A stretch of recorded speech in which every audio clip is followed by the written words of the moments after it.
Perkenalkan, kami dari kelompok 3 yang beranggotakan saya sendiri, Febrian Ibrahim. Saya Fitriani Atine. Saya Filian Timohi dari kelas pendidikan kimia A, Jurusan Kimia, Fakultas IPA, Universitas Negeri Gorontalo. Jadi kami akan membuat video reaction tentang berita yang sedang hangat sekarang, yaitu Kemendikbud sebuah perkuliahan bersifat tersier. Video ini dibuat untuk memenuhi ujian akhir semester dari mata kuliah kewarganegaraan yang diampu oleh Ibu Yulia Dani SPD MPD.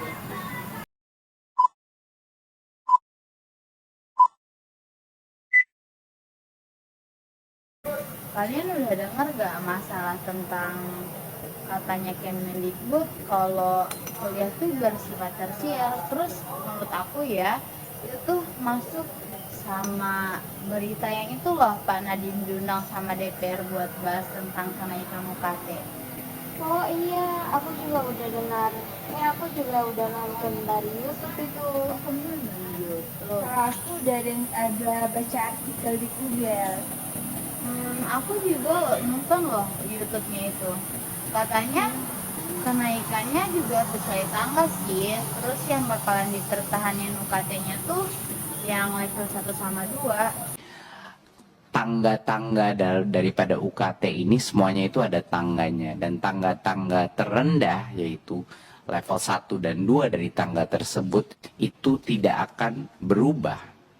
Tapi menurut aku kenaikan UKT itu tetap bakalan buat yang level 3 ke atas tuh ngerasa berat gitu atas naiknya UKT ini. Menurut kamu gimana? Bukan hanya anak PNS yang merasa kesulitan untuk bayar uang UKT, aku yang sebagai orang tuanya guru juga merasa kesulitan untuk bayar uang UKT. Oh iya ya, kan buruh tuh gajinya per musim ya, kerjanya musiman ya. Jadi kalau misalnya nggak musim panen, kamu nggak ada penghasilan dong orang tuanya. Iya.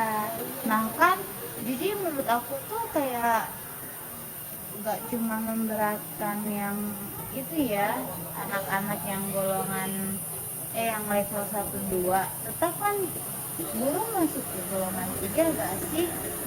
Iya. Kan tetap yang golongan 3 tuh, yang level 3 tuh tetap bakal ngerasa keberatan gitu buat bayar UKT-nya. Kalau kamu, menurut kamu gimana tentang berita ini? Tiga. Meskipun ibuku PNS, aku juga bakalan merasa terbebani kalau biaya UKT itu dinaikin.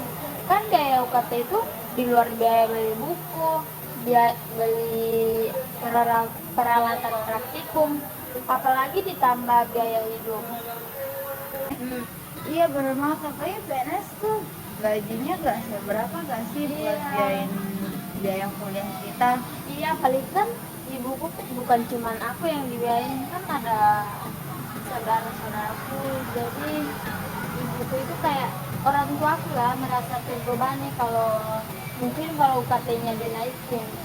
Nah, terus katanya Pak Nadiem juga kenaikan UKT tuh gak bakalan pengaruh ya ke mahasiswa sekarang buat melanjutin kuliahnya. Sebenarnya tidak akan berdampak besar sama sekali kepada mahasiswa dengan tingkat ekonomi yang belum mapan atau belum memadai. Tapi menurut aku justru hal tersebut bakal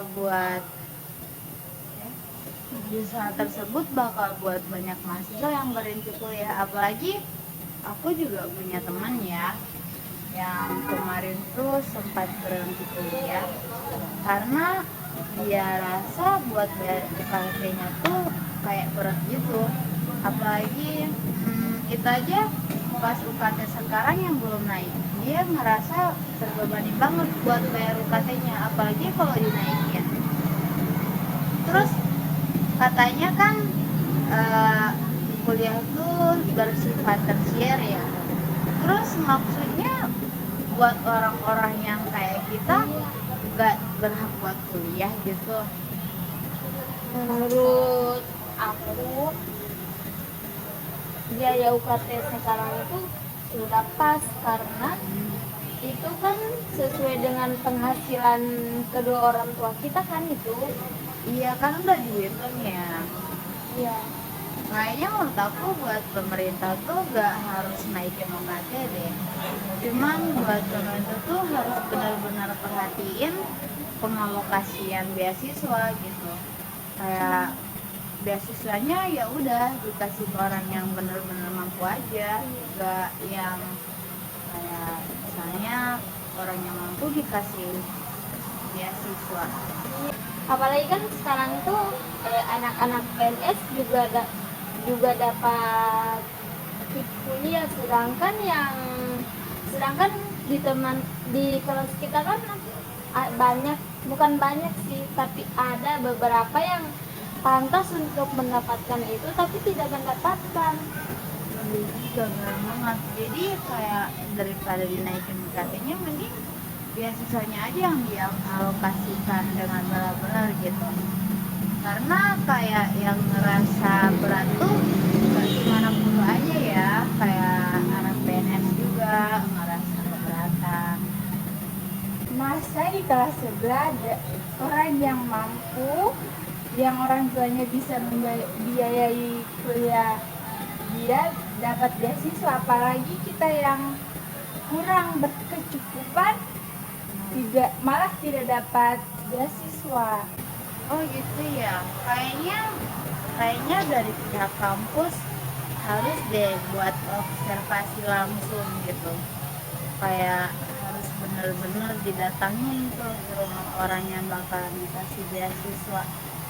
Apa dia bener-bener gak mampu atau pura-pura gak mampu, kan yang sampai kan kejadian sama kayak kasus kalian berdua gitu. Kenaikan ini menambah beban finalisasi yang berat bagi saya. Khawatir generasi tidak bisa melanjutkan kuliah karena biaya UKT yang lebih tinggi. Saya berharap ada keringanan subsidi atau beasiswa untuk membantu mengatasi kenaikan biaya UKT ini. Menginginkan dialog terbuka untuk mencari solusi yang tidak memberatkan kami. Secara keseluruhan, saya meminta perhatian lebih kepada pemerintah atau universitas agar kenaikan UKT ini tidak menghalangi akses pendidikan tinggi. Iya benar banget, apalagi kan sebenarnya tujuan dari Indonesia itu sendiri atau tujuan dari pendidikan itu sendiri untuk mencerdaskan kehidupan bangsa, yang berarti seharusnya pemerintah mendukung kita untuk supaya generasi muda ini mendapat fasilitas untuk mengembangkan pikirannya, supaya dia bisa melanjutkan pendidikannya. Kan tidak mungkin cuma sampai di SMA. Biasanya kalau ijazah SMA tuh jarang banget dapat kerjanya. Iya, apalagi kan sekarang kalau anak SMA itu, Apalagi kan sekarang ini banyak siswa SMA yang ingin melanjutkan ke jenjang yang lebih tinggi, cuman terkendala pada biaya UKT. Iya, sebenarnya juga kan kalau misalnya dimudahkan buat masuk ke pendidikan yang jenjangnya lebih tinggi tuh buat ngurangin angka pengangguran di Indonesia ya. Jadi kayak buat mencerdaskan kehidupan bangsa, terus buat kemajuannya Indonesia itu sendiri, biar orang-orang di Indonesia bisa jadi kaya, maka pikirannya juga harus kaya. Jadi sebaiknya tuh pemerintah memberikan fasilitasi atau kemudahan buat kita generasi muda ini untuk menempuh pendidikan kita, begitu. Jadi, jika kenaikan UKT disertai dengan program beasiswa yang lebih luas dan bantuan beasiswa yang memadai, maka ini bisa memastikan bahwa mahasiswa dari latar belakang ekonomi yang kurang mampu masih dapat mengakses pendidikan tinggi. Jadi harapan kami untuk pendidikan di Indonesia agar pemerintah bisa membantu para generasi muda untuk melanjutkan pendidikannya ke jenjang yang lebih tinggi agar bisa menciptakan generasi muda yang cerdas dan memiliki pemikiran yang kaya. Dan pula pendidikan itu juga sebagai jembatan kan untuk kita bisa bekerja. Jadi angka pengangguran di Indonesia ini akan semakin berkurang. Mengingat tujuan dari negara kita ini yaitu mencerdaskan kehidupan bangsa, maka kami berharap dengan sangat untuk pemerintah mendukung tujuan dari negara ini. Sekian dari kami. Terima kasih sudah menonton video ini. Mohon maaf bila ada salah kata. Wassalamualaikum warahmatullahi wabarakatuh.